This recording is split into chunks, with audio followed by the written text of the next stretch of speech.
I'm Rob Buffington with Berkshire Hathaway of HomeServices of Home Seekers Group in East Lansing, Michigan. Today we're going to talk to you about what you need to know about appraisals. A lot of sellers come to us and they think that maybe they have to get an appraisal before they put their house on the market. That's not necessarily true. The one thing that I like to tell people is that when an appraiser comes out to do the appraisal on the property, they're representing the bank. Their goal is to basically confirm that your house can support the collateral for that buyer when they secure the loan for that bank. So think about that. Unless you believe that your property is going to appraise much higher than you're going to market the house for, then probably doing an appraisal before listing the property isn't necessarily beneficial. Also, keep in mind that the buyer covers the cost of the appraisal. So if you as a seller pay for the appraisal prior to listing your home, then you're out whatever that money is, usually $450 to $650. So it's not really necessary.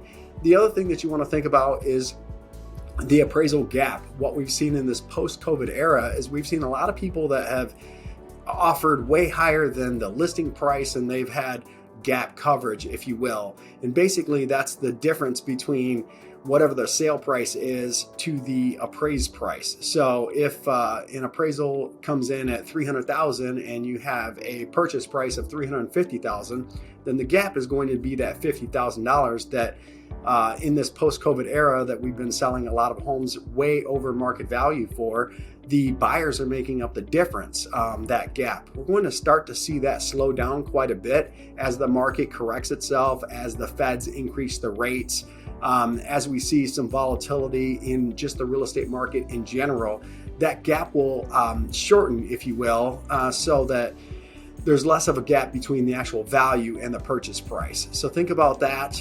The third thing is, how do appraisers determine the value of your property? A lot of people come to us and they're like, what is it that appraisers are going to be looking for when they come into our property?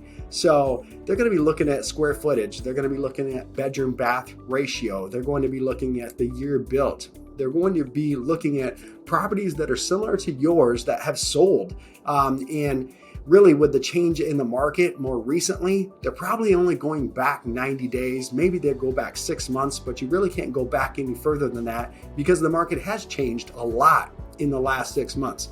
So think about that. Those are really some of the things that you need to know about appraisals as you get ready to list your home for sale. And always, if you need help, reach out to Home Seekers today. We're happy to help.